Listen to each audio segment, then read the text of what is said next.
Okay, in this video presentation, I'm going to provide a outline for the course. My intent is that you could watch this, numerous times as you go through the semester. So obviously, this is not something that you would necessarily need to watch all at once, right? So at the beginning of the semester, you might just watch about the first 5 minutes or so, and then go from there. This is the first time I've ever done this, so I'm just kind of curious to see if this helps at all. It might just give a little bit more continuity and make it feel a little bit more like if we were in person. So first, I just want to start with the concepts that you need to learn. And basically, in one class that I was in when I was, sitting where you were, although I guess we were in person, the political science professor said, we define our terms. And then we talked a lot about a lot of terms that people took for granted, right? And so one big difference between the classroom or college and then going to the grocery store is that the language that we're using in those two environments is different. And so what I thought was interesting is all these years later, as I'm teaching now, a lot of times students will say at the end of your reflections, I thought constitutional law was going to be something different. When we were face to face, I got to say, well, why, right? Like, where did those ideas come from? Not that they're wrong, but, how could I know what those are? So I started thinking about that more and more. And I thought, constitutions and law are so often taken for granted and used in such different ways, depending on where you are. I think I should start the class that way. Is just saying so what do we mean here? You have to try to think about this way. It's like you got to play with this word a bit, right? So constitute, constitution, and constituency, right? So constituency is a term that politicians use quite a bit to define their voters, which are typically citizens. But you could also think of a constituency as in this age, your followers on Instagram. That's the group of people who's paying attention to you, that shares your values, that shares your norms, and has certain expectations about the content that you're going to deliver to them. Now, you're doing this in a very customary way, meaning that you haven't taken the time to write down a constitution like what I expect from my followers on Instagram. And so that's, the Constitution is the result of an agreement between the constituency and the leader. But then you also have to think about what constitutes that environment in the first place. So for Instagram, right, there's a lot of technology that's involved. There's the internet, there's internet connections, there's all these things that are kind of going on that create the environment where Instagram can even be a thing. So it's the same idea with the Constitution. So if you think about it, it's like war and revolution create constitutions, right? There's already an agreement, whether written down or not, between a leader and its people, or in some cases, right? Actually, most cases, there is no leader. People are kind of making, their own rules as they go, or they make rules up along with their family members. So you want to think about when we think about constitutions in this class, we're talking about this time period roughly between the 1400s and the 1700s, where it was practiced after winning a violent revolution, where you're trying to make change, where a group is trying to take power from another group, to write down then what are the limits and rights of the new group that's taking over. So if we're just thinking about the Constitution, I think about it like a table of contents, right? So we just go through each of the articles. There's 7 articles, there's 7 chapters to this document. And so the first article is about the rights and limits of humans who are acting in Congress. What are they allowed to do? What are they not allowed to do? How do you get to be a member of Congress? Pretty boring stuff to most people.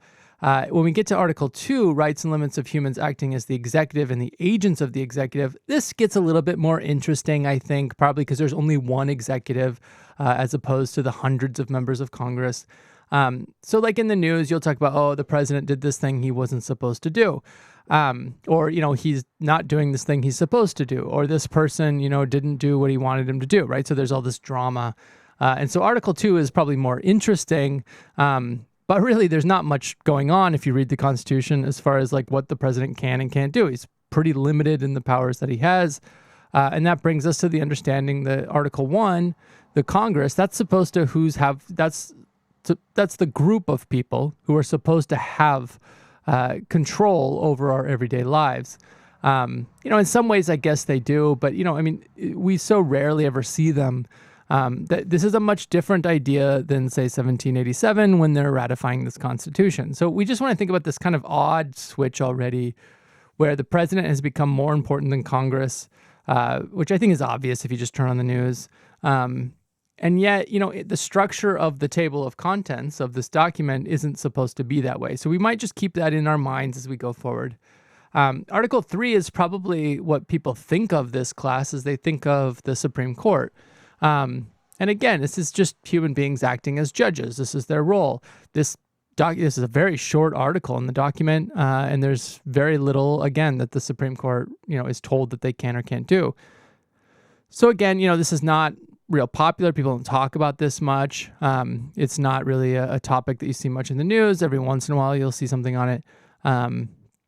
But, at the time, this was kind of an experimental concept. And then Article 4 is the one that affects our day-to-day. And that's because of where we live. So the rights and limits of humans acting as the representatives of our states. And that's where the historical kind of balance between a leader and its group kind of brings into some ideas of how people think something should be. So whether you're in New York State or you're in Florida or you're in Kansas or, you're in some other country, it's going to change the Constitution, right? The constituency changes, so the Constitution changes, and then what constitutes that group of people changes. So, New York is pretty known for several things, and that's very different than if you go to Michigan, for example. So then we want to think about, Article 5 as, what's the point after this, right? We've got 4 kind of groups of people, and now this provides for this negotiation, this amendment process, how to change the agreement between these 4 groups of people. And then Article 6 is kind of an odd article if you think about it in comparison, but this is like, things that were really important at the time. So from 1776 to about 1800, these are big issues that they're trying to figure out. And then Article 7 is like the signature, right? Like when you are doing something on the internet and then it says, read this document, you don't read it, you say yes, right? So this is Article 7, this is yes. The difference is that out of the 13 colonies, only 3 agreed to do this in 1787. So, there was a lot of questions about whether the other 10 states were actually going to come forward and agree to this thing that we take for granted today. So I want to put this into like visual format, right? So you've got the 3 good kids, right, in pink here, Pennsylvania, New Jersey, and Delaware. They agree to go ahead with this new government, which forms over to the right side here, Congress, judges, and the executive plus their agents. And so, the weird thing is if you look, that's the minority of states, right? So the majority of states are like less interested. And I see I spelled Georgia wrong. But, I think if you look at these 8 states, you'd have to ask yourself, like, why are they, in this middle? Why do they slowly the next year they decide to come along? And then what separates them from North Carolina and then Rhode Island? But the idea here is that this is the kind of the game, if you want to think about it that way, right? So you really have like 4 groups of individuals coming together as social groups, right? So Pennsylvania is different than Delaware and New Jersey, but what they have in common is that they agree to this federal government. Congress, judges, and executive are going to be new people. They're going to be people that are going to be elected for these positions. And then these 8 states are the ones who are holding out. They're not quite sure whether they agree with the establishing a new government. And then the 2 that hold out the longest have very different reasons for doing so, but they have an agreement that they're holding out. So you kind of just see this like strange game going on. And that's what we mean by constitute, create is another word. So what creates the conditions for a constitution in the first place? Well, we have to think about this in the broader sense then. This time period is, pretty well known for being the Atlantic slave trade. And colonialism, if you want to think about it that way, they're really the same thing. But there's reasons, I guess you could think about them differently, especially if you're in like a literature course or a philosophy course. But in this sense, we're thinking about the economic trade of human beings, of commodities like tobacco, coffee, cotton, sugar. The idea here is that these states are all kind of competing in this environment. And so they see a union, a federal government, as being more competitive than trying to fight alone. The problem is that these 13 colonies have very little in common. And even if you look at the map from Charleston up to New York, they're participate in the slave trade in different ways. And so this is going to be really informative as far as like the politics and power relations go. And this is what I kind of want you to do is like, states aren't in a vacuum, right? They're not just existing by themselves. They exist in this world. And so at the formation of the Constitution that we all follow now, it's at really the height of the slave trade. So oftentimes in class, students will ask, like, well, what if we had no federal government? Without remembering that there was no federal government in 1786. So, was there chaos? Well, no, right? Not in the sense that word is typically referred as violent anarchy, right? Like as a war against all. That hasn't really existed in a long time, if ever. So, it'd be right. So then how did people govern themselves, right? Well, differently. And that's kind of the point I want you to understand throughout this course is that we're going to talk about the United States government as if it was one thing, but it's not, right? It's a lot of different things. But here are some like general things that people agreed on. Probably a first principle, right? Something that was kind of the basis of what at least educated folks or people who held power over other people, they believed in this concept of natural law, meaning that in a state of nature, if we're in the jungle, if we're in the savannah, if we're in the woods, if we're in the mountains, then there's not really a social code, right? I mean, you're kind of just living day to day. It's a very difficult life. You're trying to find your food. You're trying to survive. You're trying to, live against bears and wolves and things like that. So in the sense, you have absolute freedom, right? You can do really whatever you want. It's limited in the sense that there's not much to do.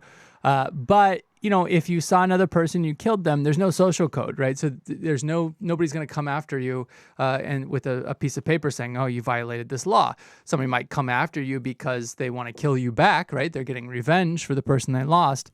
But there's no state of law, right? So this is the difference between like a state of positive law and the state of natural law. So they thought, okay, if we're going to come together and a bunch of free folks are going to like join a government or form a government, then those are thinking and willing people, right? Like I'm subjecting myself to the group. I could be free, but I'm coming here and I'm going to join your group.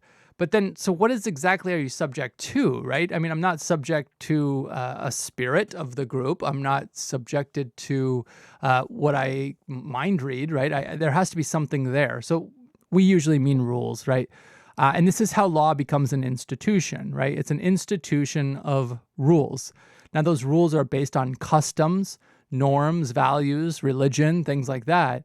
But when we write them down, now we have a constitutional institution, right? Or constitutional rules. In other words, something constituted the group. They decided they didn't want to live in the mountains anymore. They wanted to maybe grow some food together. And so they created a constitution, a set of rules that told them how they're going to live together, which would limit their freedom. So if we're natural free, we have to think about this idea of who makes the rules and what is it that the positive content of these rules, right? Like what's in the rules, right? Because those are two very separate questions. I might not want to follow rules of people I don't like. On the other hand, I might like people and I might not want to follow their rules because I don't like what they're saying. So this is all in the backdrop of philosophy of that, human beings are capable of reason. They're capable of using the scientific method. They're capable of learning. They're capable of being able to sort things out. And most importantly, you are expected to be able to express your own will. So if you don't like something, you don't like a law, then you're going to debate it. You're going to argue against it. You're going to get other people to argue against it. And so, you're going to do whatever it is that you desire, whatever your state of mind is. And then you're going to act on that desire. You're not just going to sit at home and let everybody treat you poorly. You're going to do something to improve your life, to see it through, or to make change in one's life. This is kind of the assumption. I don't think this is common anymore, to be honest with you. But the common expectation in the 1770s was that you would, in fact, get off the couch and do something. I think now we might be in a situation that's totally different. People tend to let things happen to them, right? But at this time, in the 1770s, this was a major change in social relations. People, just 100 years before, were largely just kind of going with the flow, doing what they were told. I'm a slave. It's okay. I'm going to stay a slave. I'm a farmer's daughter, so I'm going to stay a farmer's daughter. I'm a knight's son, so I'm going to become a knight too. Just kind of this idea, right? There wasn't really this idea that you were going to go against tradition or against the ruling authority. Suddenly there is, right? And they call this the idea of Enlightenment. So at the end of the day, what we're talking about is social control versus social resistance, right?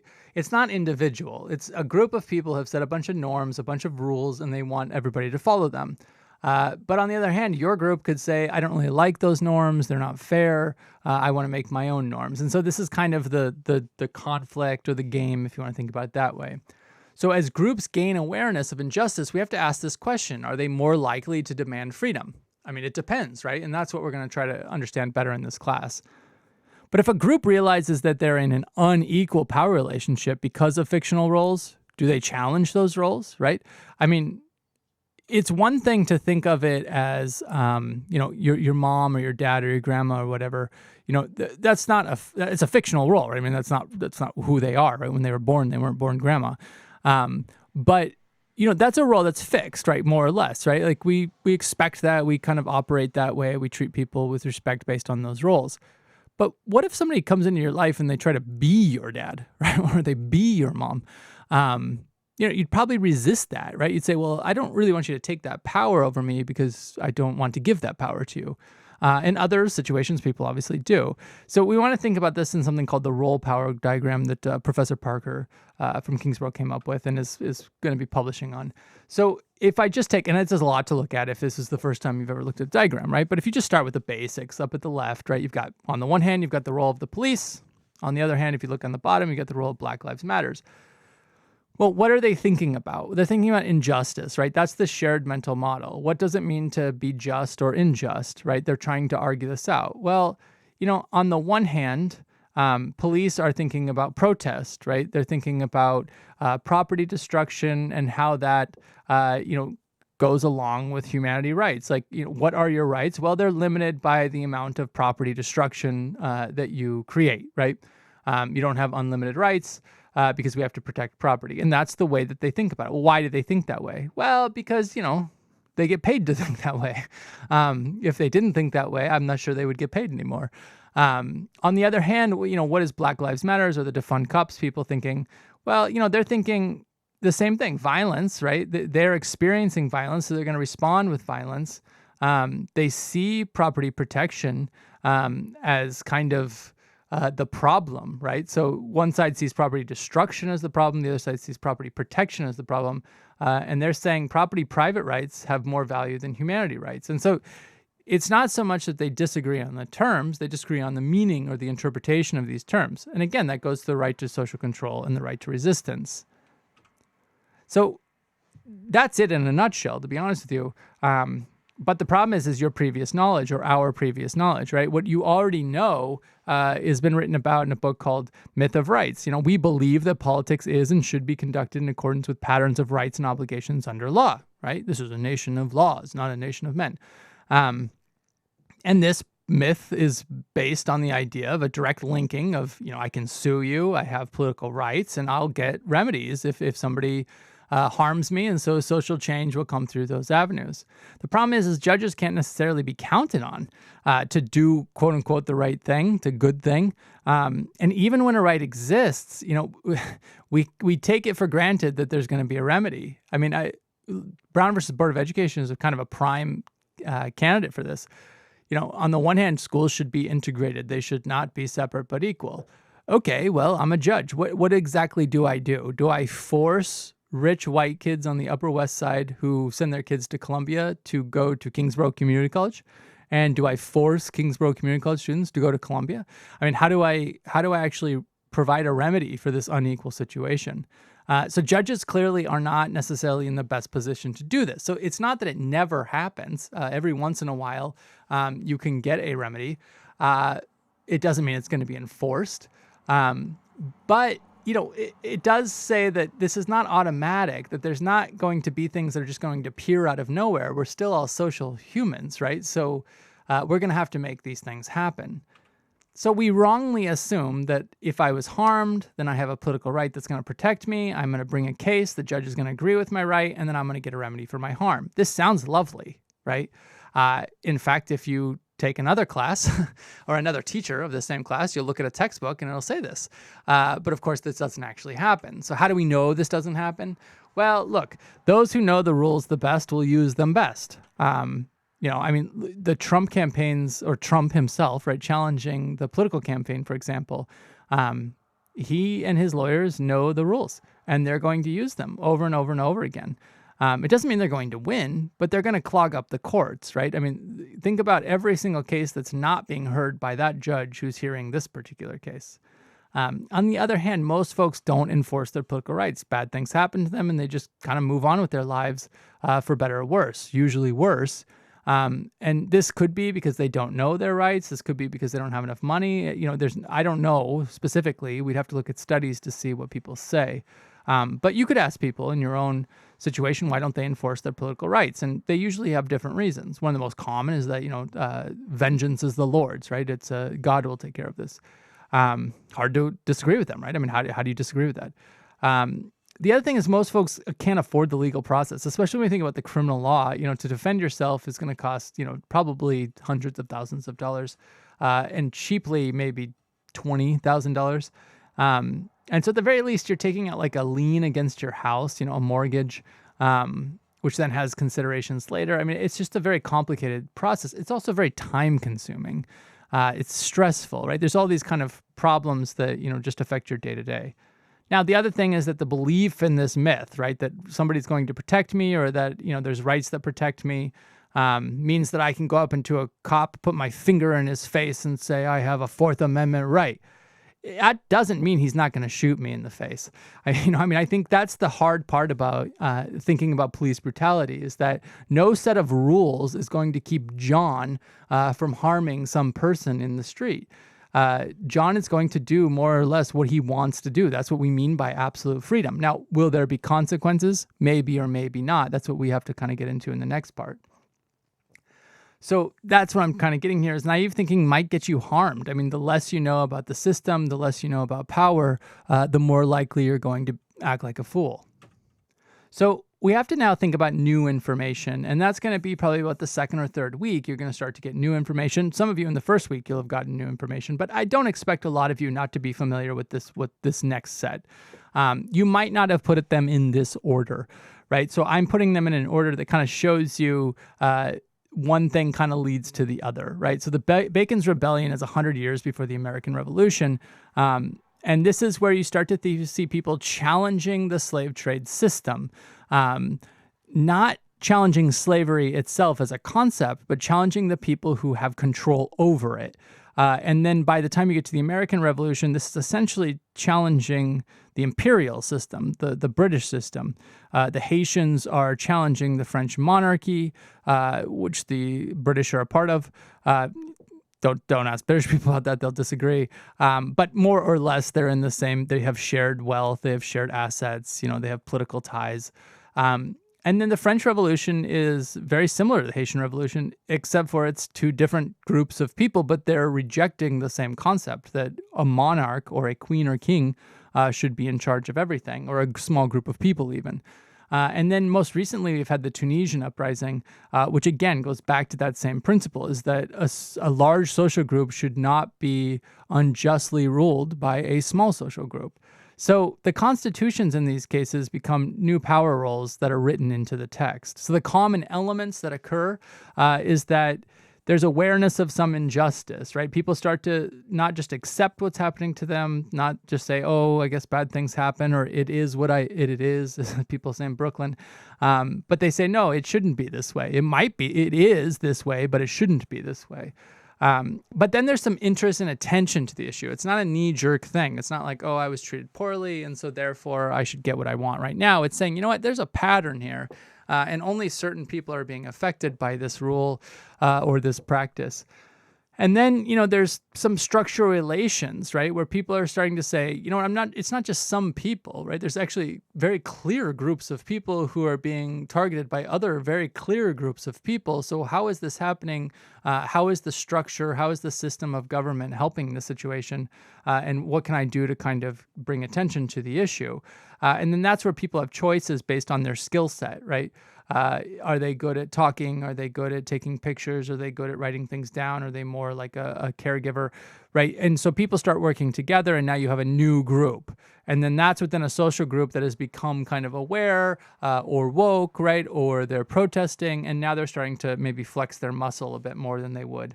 And so that's now we see, okay, how does law matter to those groups who are advocating for social change? Well, a lot of the time, at least in this class, we're going to be thinking about the language they're using. So justice, rights, things like that. Now, here's a very big picture of looking at this. But, if we're living in a society that's racist or that excuses racism or that protects racist folks, you don't, it's not about personal choices. And it's going to be hard for a lot of you to kind of let that go, that it's about a personal choice.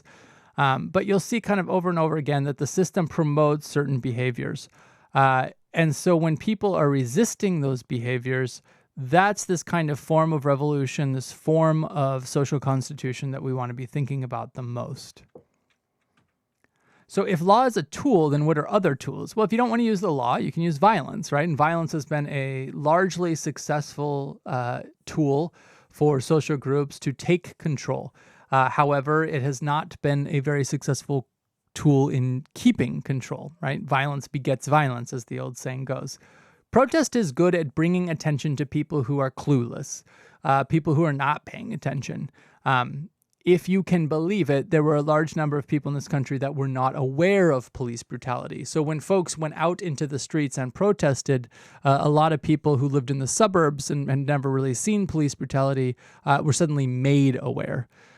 This then leads to this idea of new constitutions, right? People start playing around with this idea. We should have a constitutional convention. We should have a new agreement. We should have a new social code. We should have political socialism.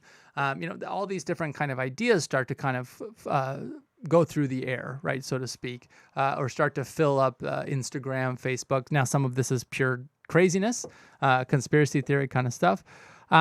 But even in those theories, right, what are they getting at, right, when they say, like, drain the swamp? Well, what is it they're talking about? Corruption, right? So that's a new idea. 20 years ago, corruption seemed to be pretty well accepted during the Clinton administration, for example. But now people are, for right or wrong, trying to challenge that idea. Other ideas, other tools that people have are awareness campaigns. A lot of people use the media and try to persuade people that way. Right? A lot of people withdraw or avoid things, and then, people join social groups like cults and religions to try to create quote-unquote alternative realities, separate societies, things like that. So all of this now leads us to this big problem of social problems and this desire for a need for conflict resolution. So we're going to think about homelessness because it's a very practical example that everybody's aware of. And that is being reported as being, an urgent problem. So let's start with this kind of basic concept, right? All challenges in social relations, otherwise conflicts, right, are going to involve some appreciation of differences, right? There's no such thing as one homeless person. There's going to be different types of homelessness, different causes of homelessness. But you could say something like the society is what creates homelessness, right? There's no homeless people in the jungle, for example. And so differences in belief about what constitutes wrong and right behavior and what constitutes right and wrong beliefs are something that we have to think about when we're thinking about law. And I use this cartoon from South Park just because this is so often a freedom or a right in America that people can say, I don't agree with you, so I'm just going to go home and I'm going to ignore this problem. And you could probably ignore it for a while.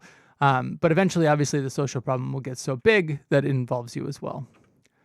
So we want to think of this again structurally, and we want to think about it with power relations. So the same kind of as I did with the police and Black Lives Matter. But here we're looking at the dominant culture and the targeted group, or the majority group and the minority group. So basically, like the way that we think about, if you took Political Science 63, for example, law as social norms, we assume that everybody shares these norms. Now, if you just took the issue of marijuana, the death penalty, abortion, right? There's all these issues that you could throw out there, and clearly people don't agree. But you could say that there's a dominant culture. It's not necessarily the majority of people, because not even a majority votes.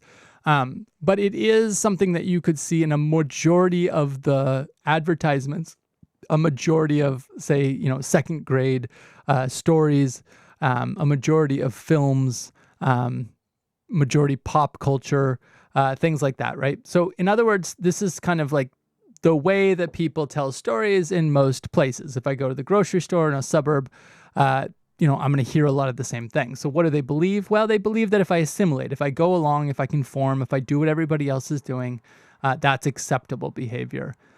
If I don't do that, then I'm going to be punished, and that there's going to be some kind of justification, right? They'll say to me like, well, you can't do that because it's going to tear apart the social fabric, et cetera, et cetera.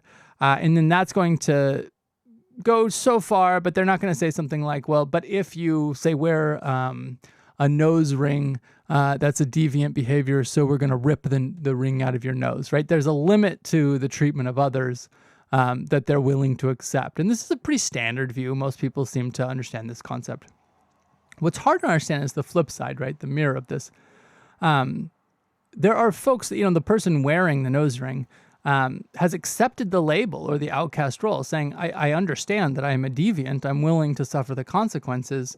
But they immediately, or after some time, find support and create an alternative social structure. So a group of people is now resisting, saying, well, we're punks. We're going to wear what we want. We're going to do this. This is our culture. This is, all these things. So they're accepting or they're refusing one or more of the norms, right? So they're saying, like, I accept the idea that there's a limited treatment of other people, right? You can't just punish people at will. That's why I think I can do what I want.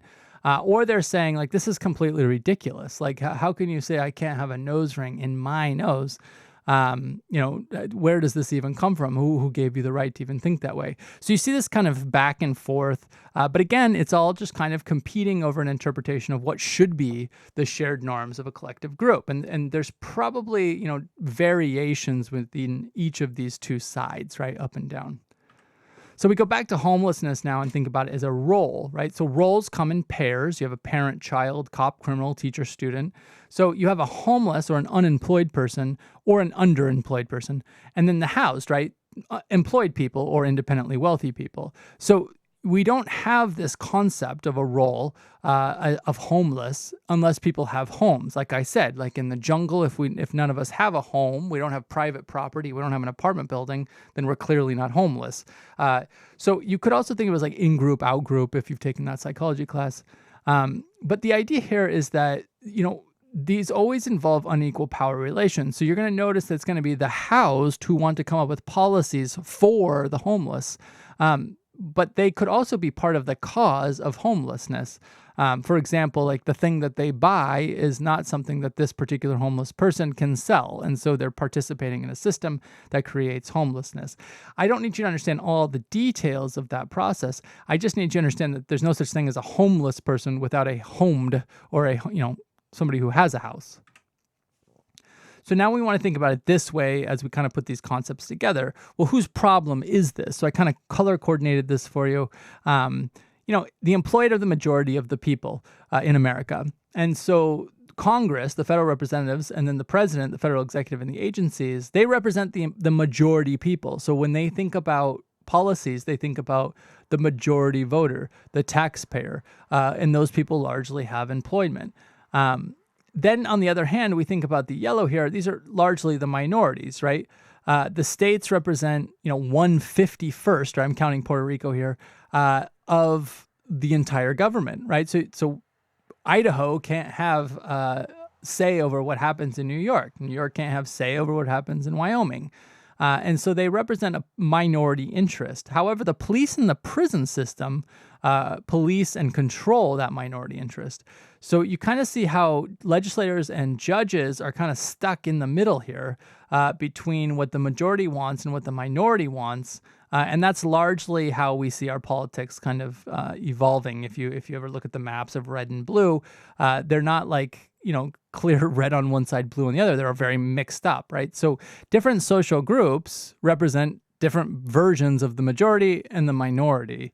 So they're all arguing over this idea of the Constitution. Well, how are they doing that? Well, a lot of times people are starting off with this myth, right? The uneducated myth that homelessness is a choice, that people choose to be homeless through a variety of things. So then what do we get? Well, the compromise we get in government and in judicial opinions as well, services should be targeted to the symptoms of being unemployed.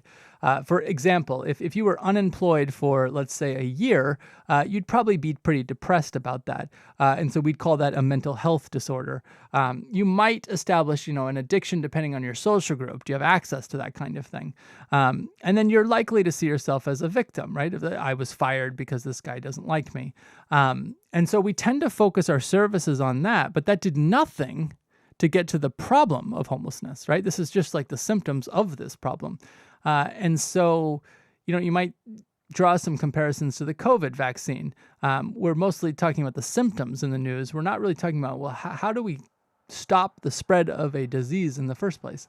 But again, this goes on to this myth, right? So people probably believe that getting COVID is a choice, just like they believe homelessness is a choice.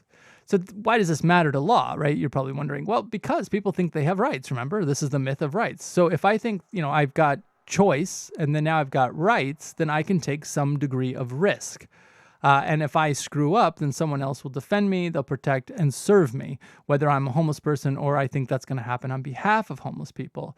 So the result is that we now start to see deviance as unproductive labor behavior, and we call it a crime. And I know that's a big, 1, 2, 3 step there, but if you start thinking about just watching news, we tend to view a lot of deviant behavior this way. And the deviance, again, is against the expectation. So the expectation is everybody's going to be working, everybody's going to be productive. And so if you're not this thing, then you're a criminal, you're a deviant, you're somebody who needs to be punished because, of course, this was a choice. Now, this is the problem of the myth. So this applies to numerous situations, and so we want to start thinking about how do we collect better information to help us see a clearer picture of what's really going on here or what causes these problems. Well, part of the thing we have to do here is like center cause, right? So cause has to be at the center of our question, so I put it in red. Well, if we go up and down first, right, we have power and roles. And then on the bottom, we have social change and revolutions. So power and roles will change with social revolutions, right? So what's the cause of that change? Well, if we look to the right, it's law as rules, law as ideas, and law as tools, right? So the homeless social conflict is part of this myth of rights as resolution. So we're just waiting for the homeless to have rights, exercise their rights, and for their judges to solve the problems. Now, if we go to the left, we have to now think about your own experience and how that's been constituted by our legal economic system and how you've interpreted that or your point of view.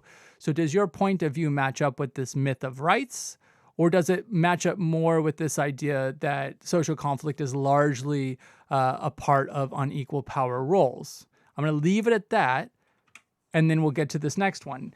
We have to remember we're part of a larger economic system. And so the economic system is based on the Atlantic slave trade.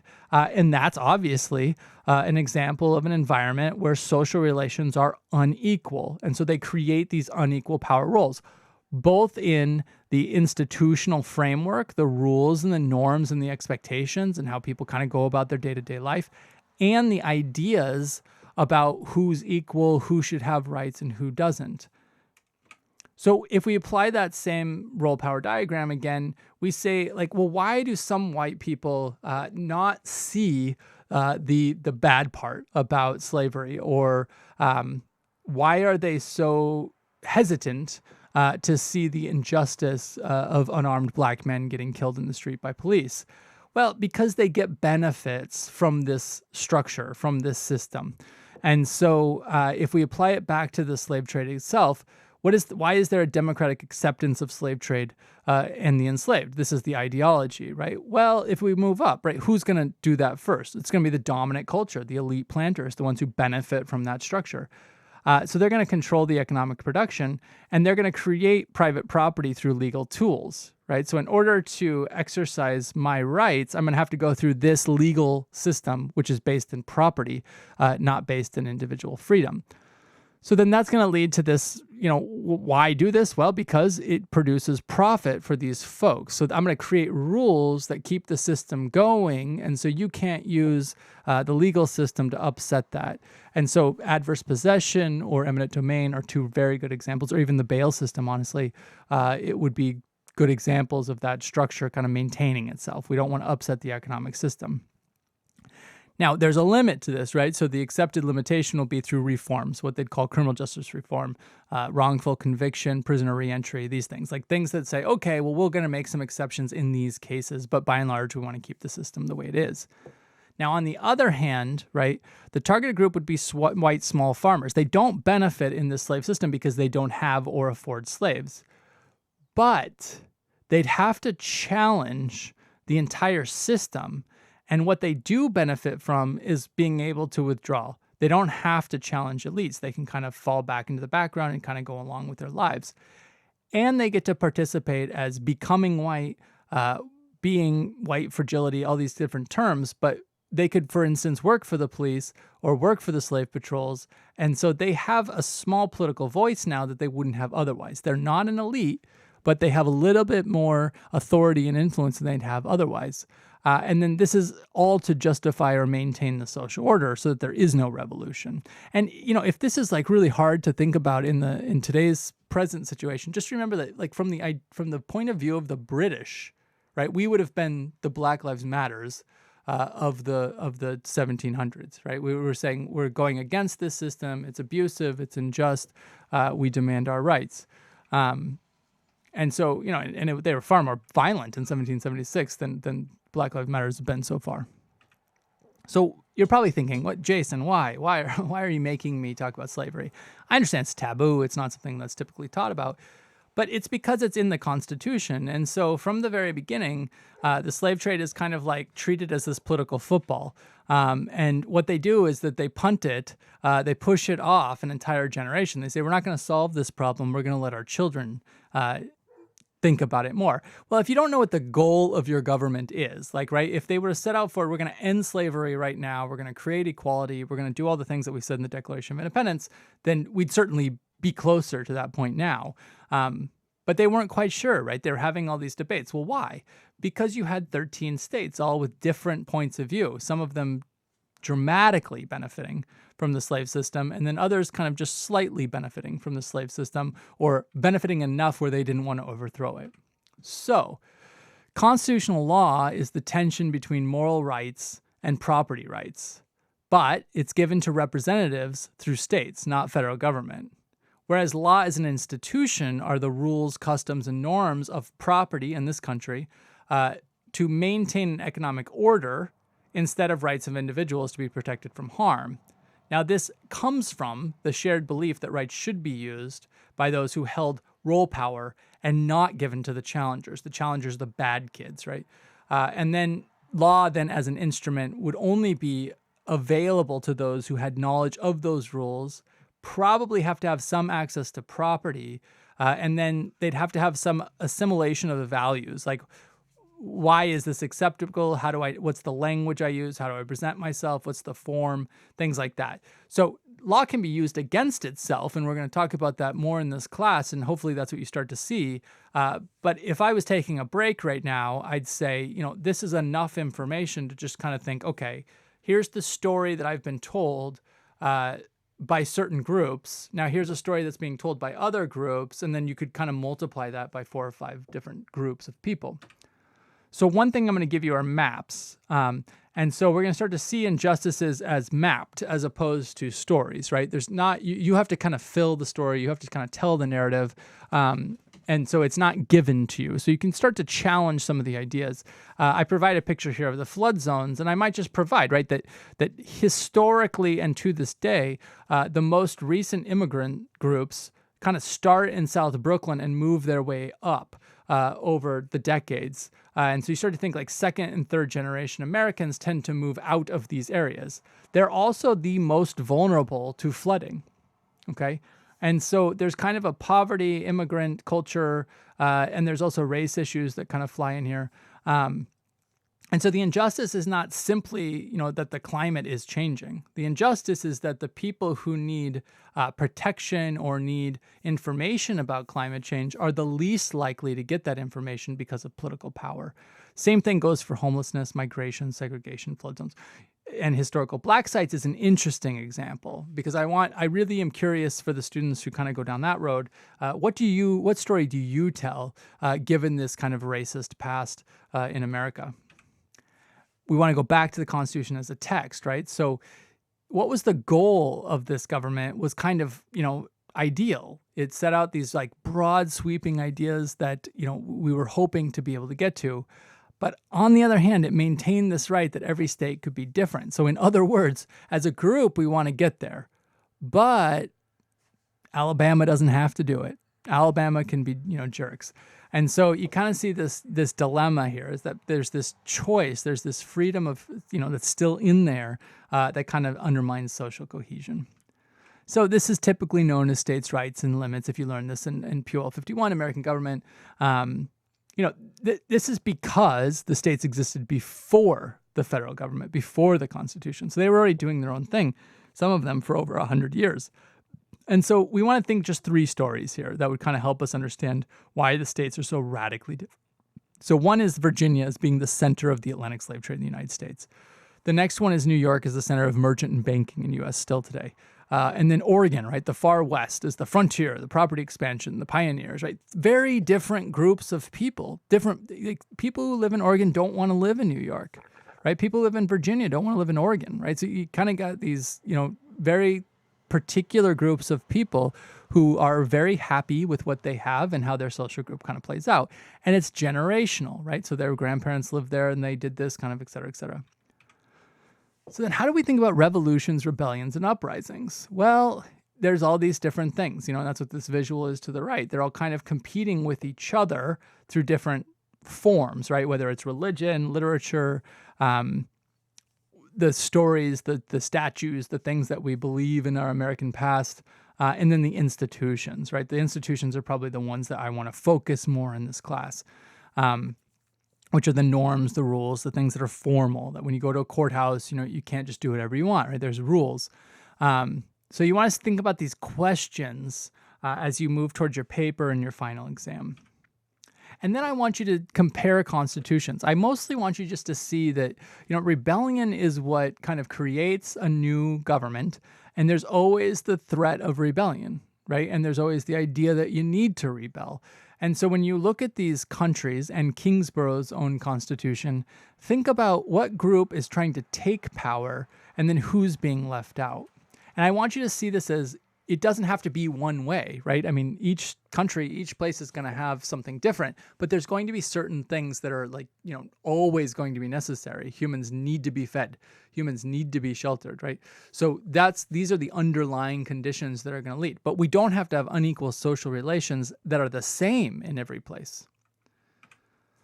So then you want to think about the differences. And here I've put a timeline of how the cultural differences in the United States change. So from 1850, you really only have two discernible groups, meaning that in the eyes of the power holders, of the elite plantation folks, they're seeing it as black-white. And then that gets more and more complicated. And most projections now have by 2060, there'll be a white minority, meaning there'll be 7, 8, 9, 10 different categories. So this will have a huge difference on how people are constituted and how they agree with each other, and there are likely to be more rebellions. Then I want to kind of end this class with legal cases. which is, strange, right? Some people might start that way, but I want you to get a good context for these cases now and be very comfortable with the structure. And so I'm thinking, like, bring me the injustices. Think about these injustices in a way that challenges the myth of court as the resolve of conflicts, that kind of sees why the rules matter, how these forms like change through time, but how some of them stay the same.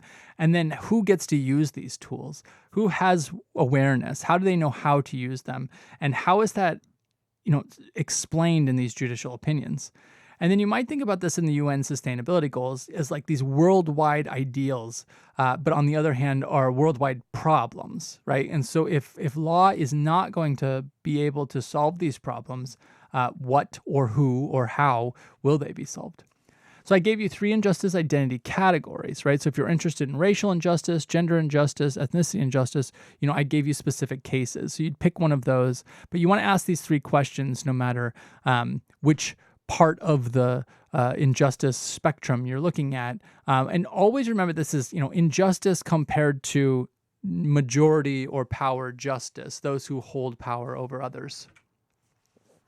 Now, as you prepare for your midterm exam in the paper rough draft, I want you to think about the learning outcomes. So you want to think about the social construction of crime. Like, crime is in the eye of the beholder, just like beauty, right? Some people think this thing is deviant. Other people think this thing is deviant. Some people think you should have legitimate excuses for this thing. Other people think there should be no excuse.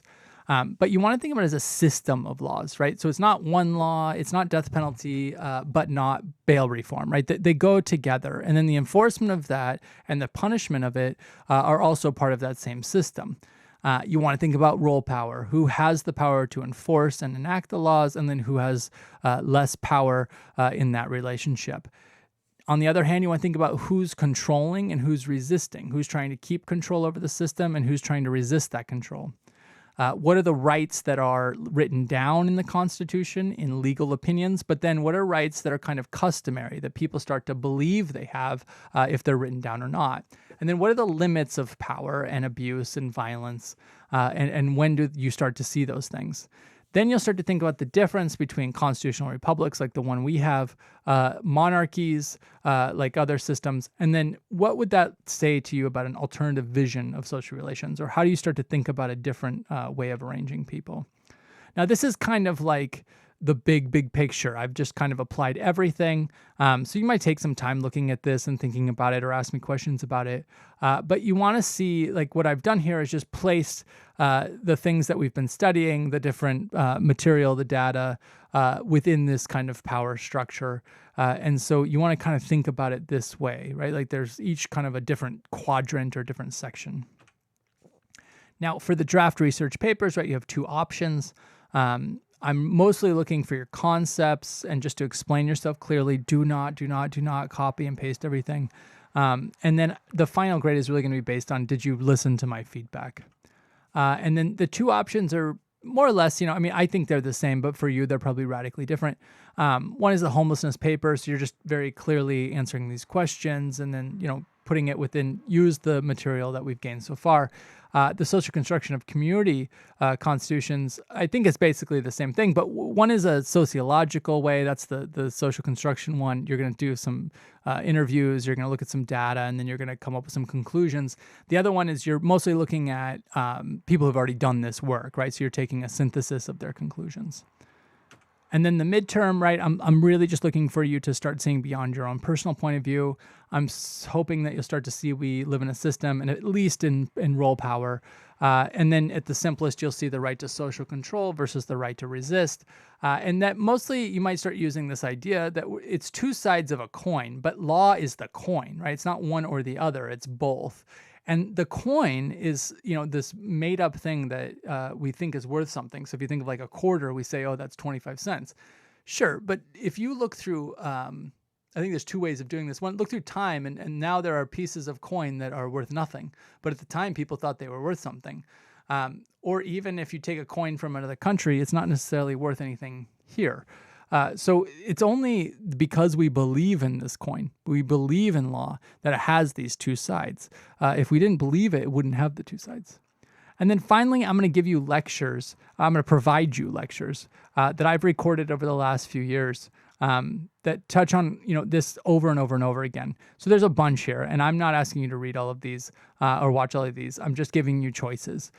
So if you're interested in certain aspects of the law, I think you should, watch those videos because they'll kind of speak to you. You could obviously watch, ones that you think you might not be interested in and be pleasantly surprised. So it's a lot of options, so feel free to choose among those. I don't expect you to watch them all. I've been working on this for the last few semesters now. I'm glad I started moving these things online so that there's lots of choices for people now that we're forced to be online. And I'm really just kind of like trying to get you to understand the dynamic, right? It's not a static, like one line kind of thing, right? There's things coming in from all over the place. And so you can see it that way. And then, I can recommend videos to you based on your interests and your needs. Where are you trying to go with your education? Where are you trying to go with your career? What are you trying to do right now in your life? And I've been able to do that for quite a few students. So, I appreciate being able to do that. The final paper and the final exam, I'm really just looking for a conceptual change, that you've kind of gone from a simple idea to a complicated. Otherwise, why even bother taking a class? I've given you a practice exam. I can give you feedback on that. And then really, just show me that you're kind of learning, right? That you have some growth. And then I just want to remind you, right, that this is kind of where you should be putting your effort.